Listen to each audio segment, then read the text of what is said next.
श्री शिवाय नमस्तुभ्यम। हर हर महादेव। नमस्कार प्रिय भक्तजनों, आज मैं लेकर आई हूँ वैशाख महीने में कुछ ऐसे उपाय हैं जो आप वैशाख महीने में कर सकते हैं संतान की प्राप्ति के लिए, रोग मुक्ति के लिए और मनोकामना पूर्ति के लिए। आइए जानते हैं ऐसे कौन कौन से उपाय हैं जो हम संतान की प्राप्ति के लिए, रोग मुक्ति के लिए और मनोकामना पूर्ति के लिए, कार्य सिद्धि के लिए कर सकते हैं।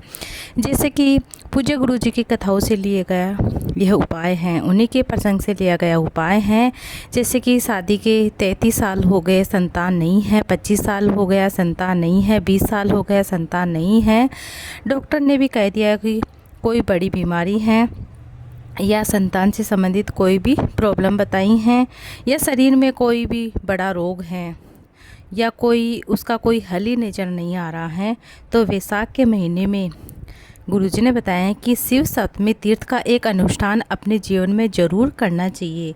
उसके लिए क्या करना है, मिट्टी के पात्र में जल भरना है और मिट्टी के पात्र में जल भरकर प्रतिदिन रोज़ 7 दिन का यह नियम बनाना है। इसे सप्तमी तीर्थ कहते हैं। बस वैशाख के महीने में आपको करना है। इसे सप्त तीर्थ का अनुष्ठान किया जाता है। कहते हैं एक घड़ा जल का भरकर, या एक जो छोटा सा करवा टाइप में आता है, उसे जल से भरकर रोज़ प्रतिदिन एक बेलपत्र, एक समी पत्थर उस घड़े के नज़दीक में कोई भी पात्र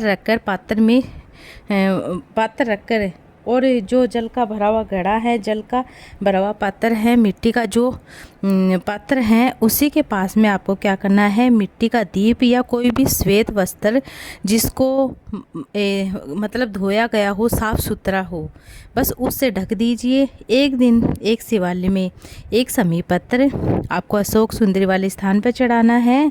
और अशोक सुंदरी की जगह आप जब बेलपत्र समर्पित कर रहे हैं, जब आप माता अशोक सुंदरी के स्थान पर समी पत्र समर्पित कर रहे हैं, तो उसकी डंडी का मुख जलाधारी की ओर करना है।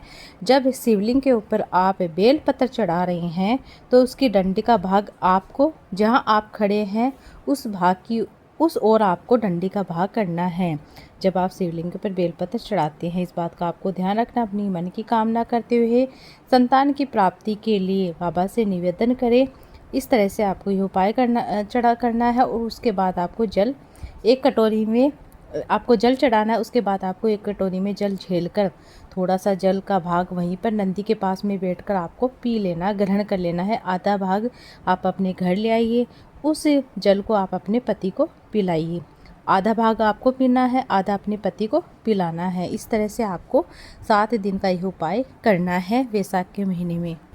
और यदि कोई शरीर में बहुत बड़ा रोग हो गया है, बीमारी हो गई है, तो आपको क्या करना है, आपको जब आप इसी जल को आप झेल कर, इस तरह से जल को झेल कर आप जब ला रहे हैं, तो आपको क्या करना, जब भी आप अपने घर में प्रवेश करें, जब भी आप अपने घर की दहलीज पर आप पाँव रखते हैं, तो वहाँ पर खड़े होकर आपको उस जल को पी लेना, ग्रहण कर लेना है।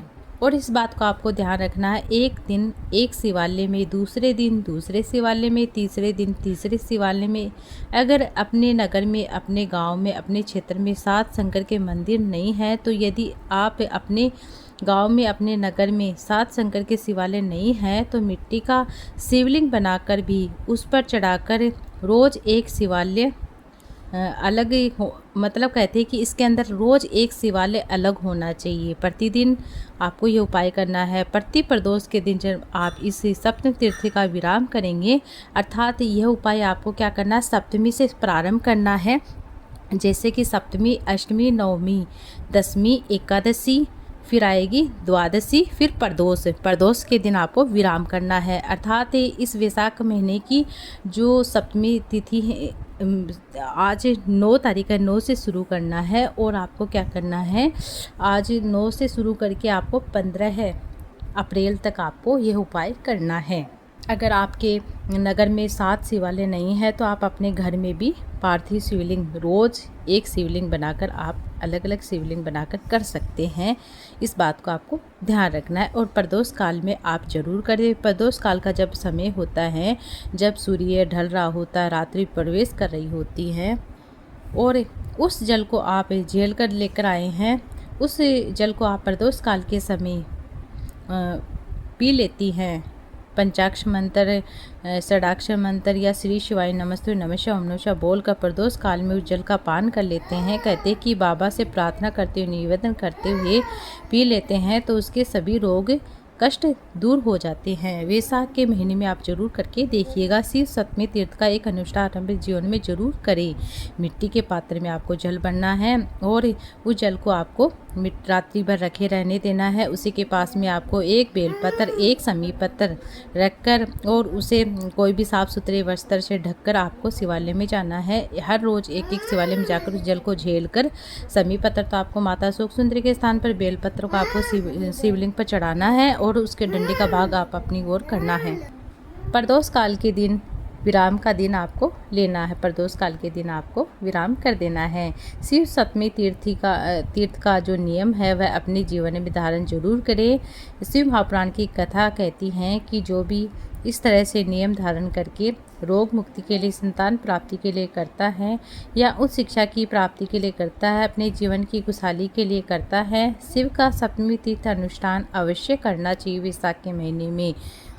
ये थी आज की वीडियो। उम्मीद आपको अच्छी लगी। वीडियो अच्छी लगी तो वीडियो को लाइक ज़्यादा से ज़्यादा शेयर कीजिएगा। श्री शिवाय नमस्तुभ्यम हर हर महादेव जरूर से लिखिएगा। आप सभी को श्री शिवाय नमस्तुभ्यम हर हर महादेव।